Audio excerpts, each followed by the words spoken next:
Hello, dear friends, and welcome to our weekly program, live broadcasting from Northern California, from Divine Light Spiritist Group, from Bisea Spiritual Healing Center.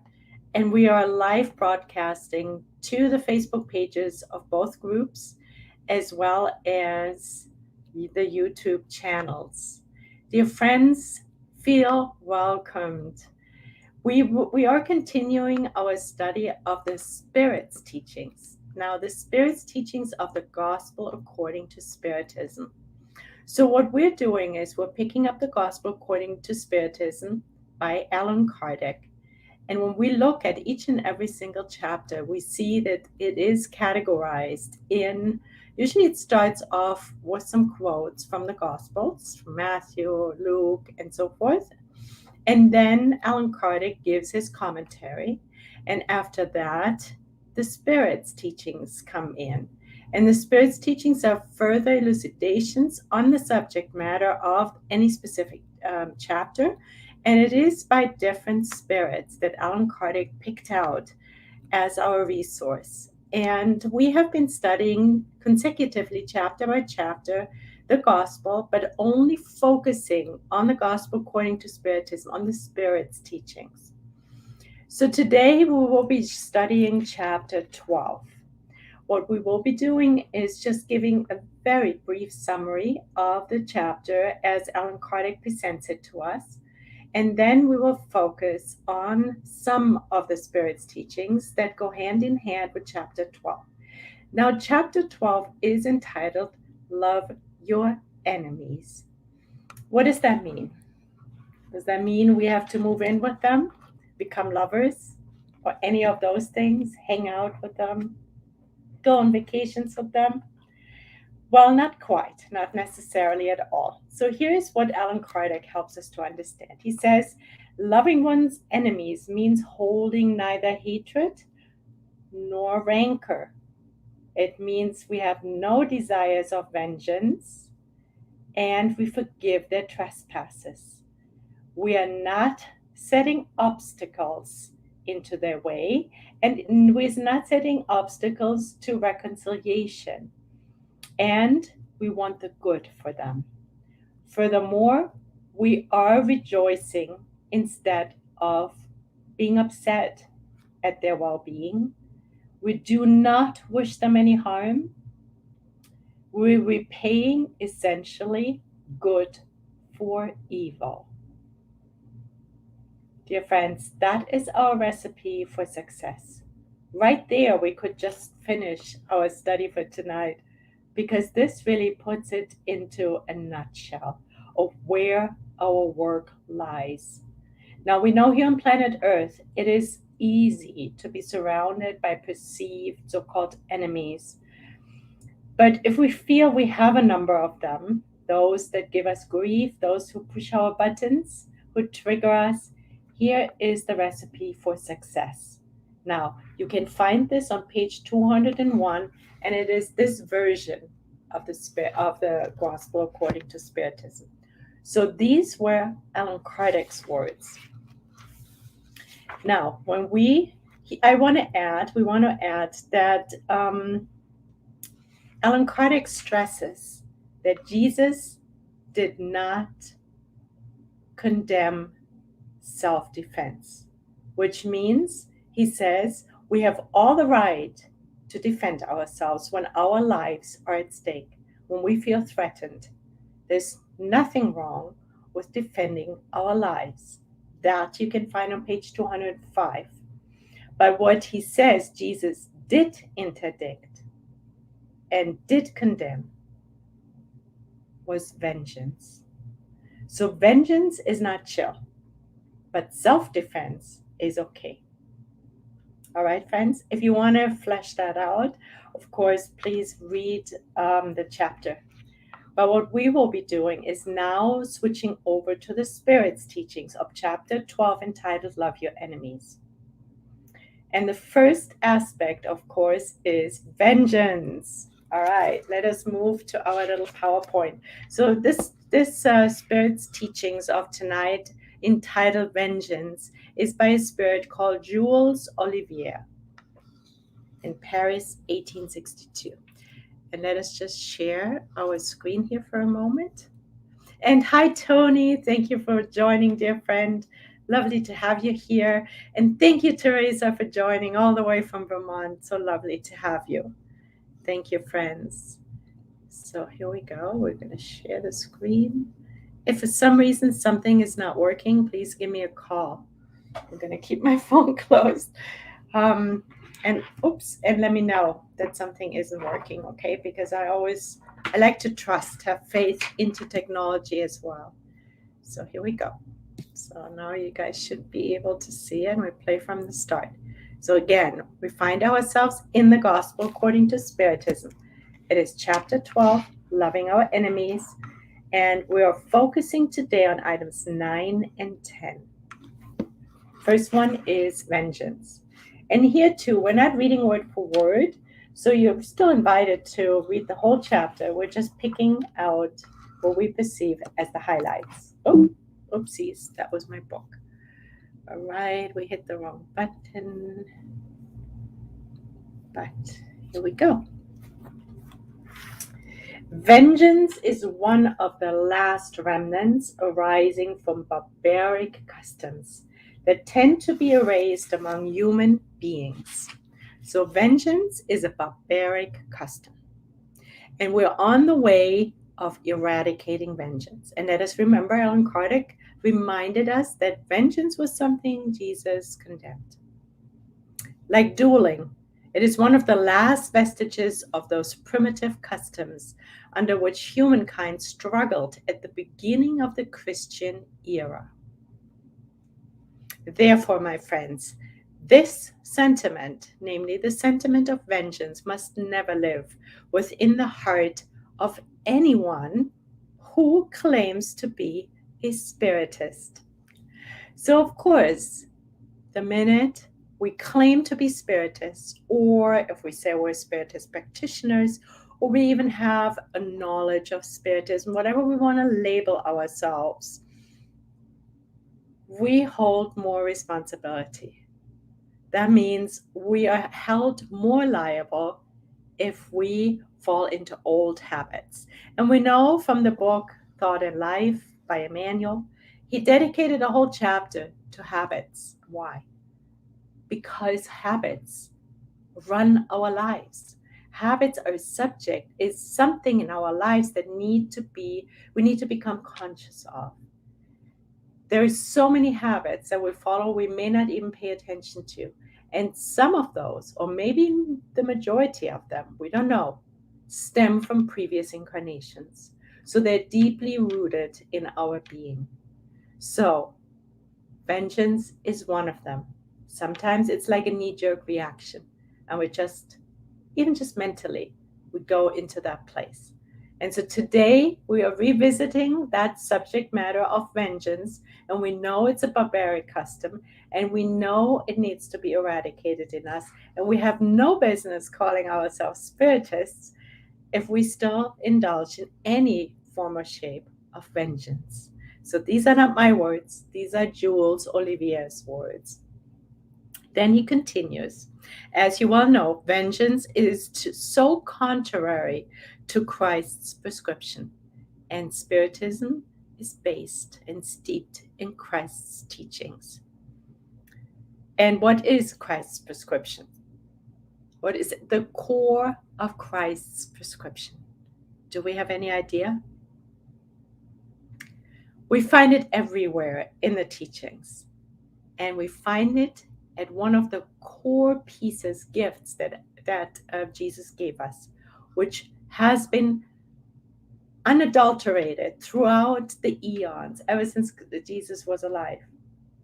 It's the Lord's Prayer, and it is forgiveness, forgiving our enemies. So let us read the whole sentence again. As you well know, vengeance is so contrary to Christ's prescription, forgive your enemies, that those who refuse to forgive not only are not spiritists, but they are not even Christians. Ouch. that hit us right at our soft spot, right, friends?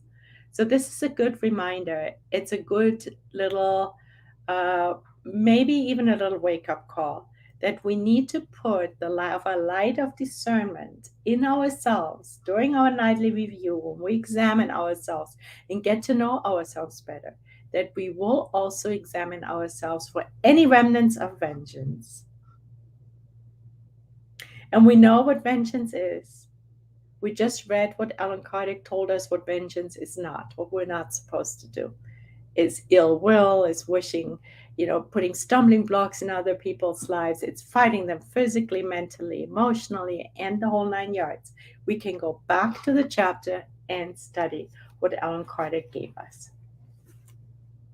So then he says, in fact, those who indulge in this deadly and blind passion almost never seek revenge openly.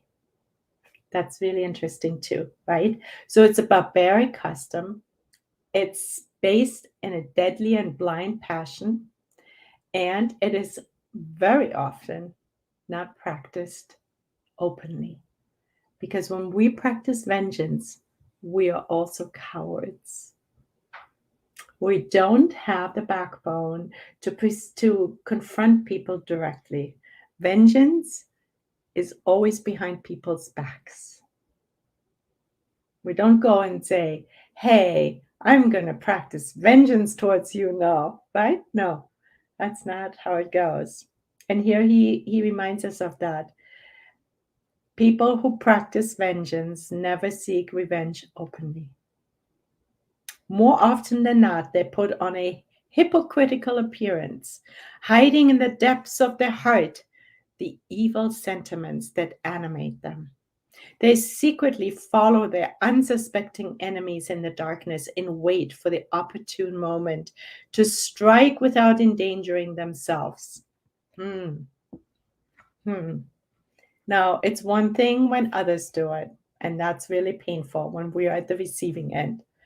But being at the giving end, that's what we want to focus on. Now, our inner work is not to go through our lives now and scan all the evil people in our lives who are indulging in vengeance. That's between them and God, right, friends? But where are we still doing that? Where are we secretly observing others who have triggered us and we indulge in from subtle to overt versions of vengeance? That is where our inner transformational work lies. They prepare hateful traps. And as we're reading this, we are all invited to scan ourselves. Have we done this? If yes, are we still doing it? Setting hateful traps. And when the opportunity arises, they pour the poison in the cup. When their hatred does not reach such extremes, they attack their enemies' honor and affections. They do not even recoil at slander and their perfidious insinuations. So, vengeance is characterized as a barbaric custom. It's based on deadly and blind passion. We forget about our pause button in our prefrontal cortex. It's more like a knee-jerk reaction. It's undercover, and it includes slander. So now this is a good moment to ask ourselves, do I still indulge in slander? It's a form of vengeance. They're linked. So this puts the flashlight on slander and vengeance in a new fashion for us. And thank you, Jules, Olivier, and thank you, Allan Kardec, for bringing this to us and making it so crystal clear. Vengeance is the contrary to Christ's prescription, because Christ invited us to forgive our enemies and to turn the other cheek, which really means, translated, turning the other cheek means returning good for evil. Without charity, there is no salvation, friends. So let us finish what he says. Cowards. So here it is, right? Vengeance goes hand in hand with being cowardly, because we're not doing it openly. Cowards who avenge themselves like this are 100 times guiltier than those who go straight to their enemies and insult them into their faces. Thus, be gone with such primitive customs. Be gone with the ways of days gone by. Any spiritist who today still claims to have the right to seek vengeance would be unworthy of being counted any longer in the phalange that has taken as its motto, without charity, there is no salvation. So if we pass on to people, oh, without charity, there is no salvation, or we believe we're so perfect in practicing it, we're invited to look a little deeper. And maybe we are. And even if we've gotten a lot better, that's a lot better. But now today, we're invited to look even deeper, to see maybe little layers and remnants that are still lurking in the dark corners that we don't see, our so-called blind spots. All right, friends, that's vengeance. I think we've gotten it. I think we have received a new awareness thanks to the Spirit's teachings in the Gospel according to Spiritism, where the Spirits, with the help of Allan Kardec's choice, focus on certain very important aspects of Jesus's teachings. And that is that Jesus does not condemn self-defense, but vengeance. All right, we're moving on. Now we're going to item 10, which is by Fenelon, and it is entitled Hatred. Now, vengeance and hatred, they kind of go together, right? And these are all the antidote to loving our enemies, right?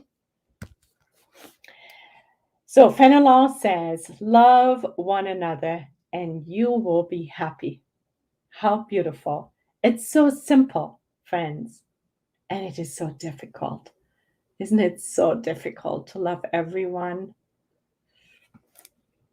Above all, assume the duty of loving those who inspire you with indifference, hatred, or scorn. So this is really where our work lies, where our focus lies, and that is loving those who we feel indifference towards.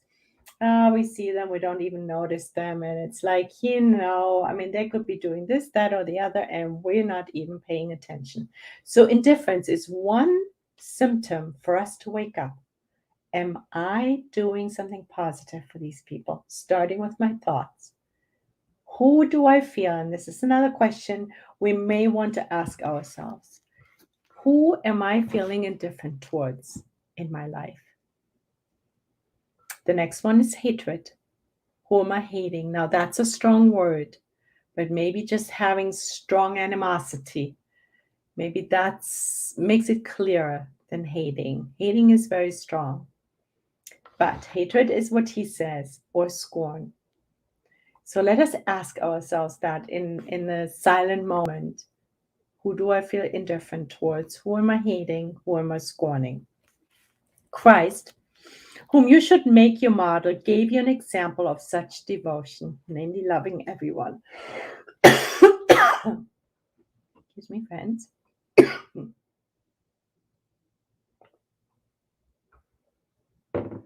Having a slight interference. A missionary of love, Christ. He loved to the point of giving his blood and his life. Isn't that the truth? He did not fight back even. Of course, he knew the bigger picture. But he loved so much, and understanding is part of loving, that he gave his blood and his life. And he did it to teach us an immense lesson. An immense lesson. And he's our guide and model. Now, we're not asked to do that right now because most likely, and I'm not going to judge where you guys are at, but most likely most of us on planet Earth are not ready to follow Jesus's model to that degree. But that's what we're aspiring towards. And so let us make a list of those people that we feel indifferent towards, that we have animosity towards. And let us see that we can love them more, not less. which means we can go back to the beginning of the chapter where Allan Kardec helps us to understand what it means. It means not having any evil thoughts. It means no slandering. It means no vengeance. It means no throwing stones into their way. It means making up for past wrongs. It means forgiving and more. So we can go back and see in chapter 12, you can read the whole list that we started this evening off with. So let us go back to Fenelon. Fenelon is short but poignant, to the point. So Christ, a missionary of love, he loved to the point of giving his blood and his life. The sacrifice that obliges you to love those who offend and persecute you is painful.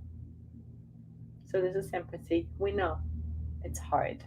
It's difficult, challenging, but it's ever so rewarding when we manage to even inch closer to thinking positively about those who we feel indifferent or rancorous towards. I don't know whether that's a word, but I think you understand what I'm saying.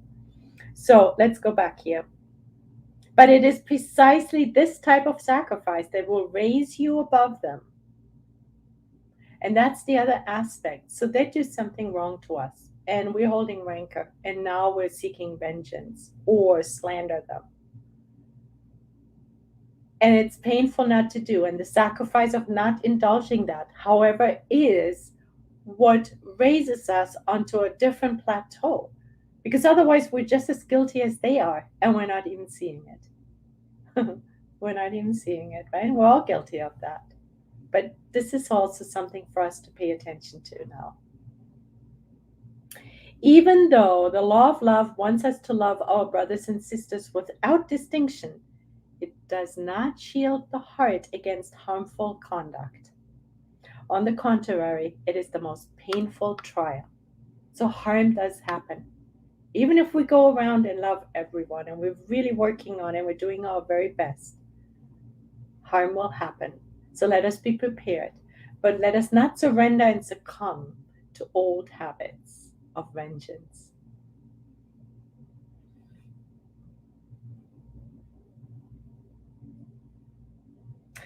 My dear children, do not forget that love brings us close to God, whereas hate keeps us from Him. We're reminded of Thought in Life, Emmanuel, our dear friend, our dear spirit friend Emmanuel. He said in the chapter of instruction that there are two wings that need to be in us, that need to be equally strong to ascend to God. And we know from any bird, if we've ever had chickens, if one wing is clipped, they can't fly. And that's what we do so that they don't fly out of the coop. All we do is cut the under wings of their, the under feathers of their wings on one side. That's all it takes, a few feathers, click, click, and boom, they can't fly anymore. So it is a beautiful picture and very easy to understand that Emmanuel gives us. So there's two wings which we have. Let's say it's the arms.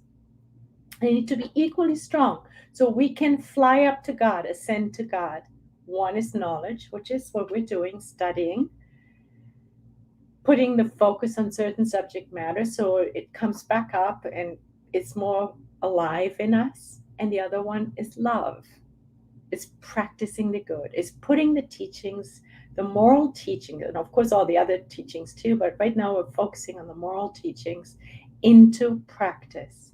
And here Fenelon tells us, my dear children, do not forget that love brings you close to God. Boom. There is Emmanuel and Fenelon telling us the same thing, just with different words. Yeah. And hatred keeps us from Him. All right, so the next one is dueling. Now, we won't study the whole of dueling. Let's see what time it is. Yeah, we won't have time to cover the whole chapter of dueling, but we're going to start, and then we're going to complete it and flesh it out next Sunday. And in order to bring dueling to us, we'll deviate for a moment from the Gospel according to Spiritism and let us go to the Spirit's book. So dueling is another form of violence. It's another barbaric customs, and it's the opposite of loving our enemies, right?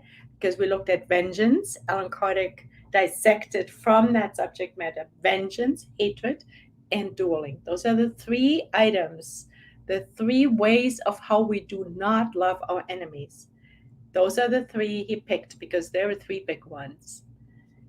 So let us go to the Spirits book. There's a whole little subchapter, if you believe it or not, dedicated to dueling. It's part of what? Which law? You can guess it. Dueling falls under the law of destruction, of course, because when we duel, we destroy, or we have the intention to destroy our enemy. So it starts with question 757. It's only 3 questions and 3 answers. It's brief. Let us not read all of it, but let us just pick out the most important. So, can dueling be considered a case of lawful self-defense? Now, let us remember, we started off tonight by listening to Allan Kardec saying that Jesus Christ condemned vengeance, but he did not condemn self-defense. So it is, of course, natural that Allan Kardec would say, well, dueling, is that a form of self-defense? Implying if the answer was yes, then it would be aligned with Christ's teachings. We would be following Christ's model. If the answer is no, well, then dueling isn't so cool. So let's see what the question is. Can dueling be considered a case of lawful self-defense? We know the answer, right? No. It is murder and an absurd custom worthy of barbarians. Wow. So this is pretty clear, right? There's no doubt here. Dueling is murder. Then he says, can dueling be considered as murder on the part of him who knowing his own weakness, is almost certain to be killed? So 2 go into dueling, and then one of them knows already, I'm not going to make it. But hey, I'm going to still duel. Now, what is that? It is suicide. So dueling boils down to be a barbaric practice, and it can be murder and it can be suicide, depending on which side you're on.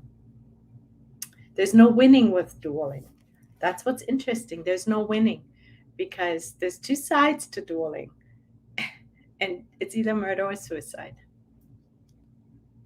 And when the odds are equal, it is murder or suicide. What if both parties are equally strong? Then it's both. Again, no winning.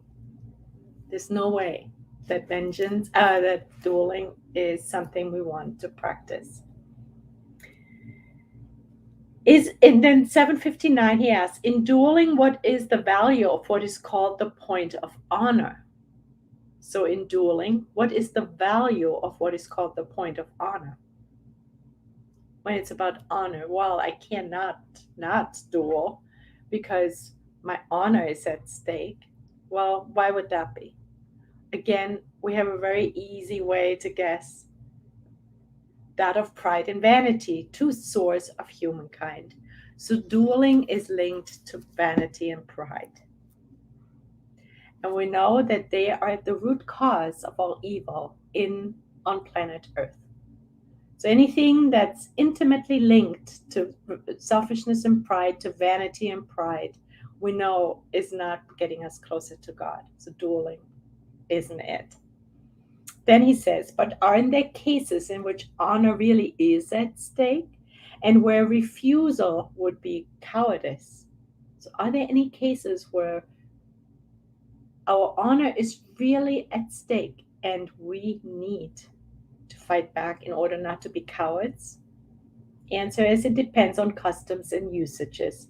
Each country and each epoch has a different way of regarding such matters. Nevertheless, when human beings are better and more advanced morally, they will understand that the true point of honor, and this is important, that the true point of honor is above earthly passions, and that it is neither by killing nor by getting themselves killed that the wrong is redeemed. So if I'm getting all wrapped up in somebody's wrongdoing and my feathers start all getting fluffy, and I am seeking out the evildoer and I want to duel them because my honor is at stake. Well, he says there's different customs and stuff. And we know we've outgrown the physical dueling. It doesn't exist anymore in our culture, right? We know that. But at that moment, let us remember when all of this ruffling and my honor and la di la, all this pride and vanity is the programs are run. Let us remember that our true honor is above earthly passions, and that it is neither by killing nor by getting killed that a wrong is redeemed. There are more greatness and true honor in recognizing wrongdoing if we err, or in forgiving if we're right, and in all cases, in not attaching importance to insults that cannot harm us. They cannot harm us truly. It's an illusion to think that my honor gets a little dulled. That's just vanity. So the bottom line is my honor gets much more boosted by forgiving or making a mistake and admitting to it. So we may say, so why are we even looking at all of this? Because, I mean, we're not dueling anymore. It's outdated. We've obviously grown out of this passion. But not so fast, because there's actually, I think it's the footnote in chapter 12. Let me just see real quick. Yeah, Allan Kardec gives us a footnote. He says, we continue to practice a more subtle form of dueling nowadays in our daily lives by using words and other antagonistic attitudes that are just as destructive. And that is why dueling and studying it's barbaric, studying and knowing it's a barbaric custom is so important, because we all still practice dueling. We may go into an argument with someone, even just posting on Facebook, responding to people's posts. It's all a form of dueling. So it's still the same. And then we get all huffy and puffy because then our honor is at stake and we have to be right, because otherwise we feel less than. Right, friends? So let us really be very alert. We want to add one more aspect, and that is the comment at the end of the Spirit's teachings of chapter 12. And then next week, we will dive a little bit deeper into the dueling. And there he says, duels are becoming rarer and rarer, and he's referring to the physical duels. But then he says, formerly a man could not leave his home without foreseeing an encounter. Thus he always took precautions. So they had a habit of carrying concealed or unconcealed offensive or defensive weapons. Interesting, right? There's some states still in the United States where carrying a concealed or unconcealed, I don't know whether unconcealed, but concealed weapons is legal. But that was the common habit, customs in the past. And that's not so anymore. An indication regarding customs have changed customs is that formerly one-on-one combat took place right in the street in front of a crowd that stayed back in order to leave the area free, whereas nowadays all is done in secret. So before we learned that vengeance, which can also be a form of dueling, is practiced in secret. And so the dueling that used to be face to face in the middle of the street in front of the crowds has now become a more secret passion. If we look at our habits, on our social media habits, for example, it's much easier to contradict people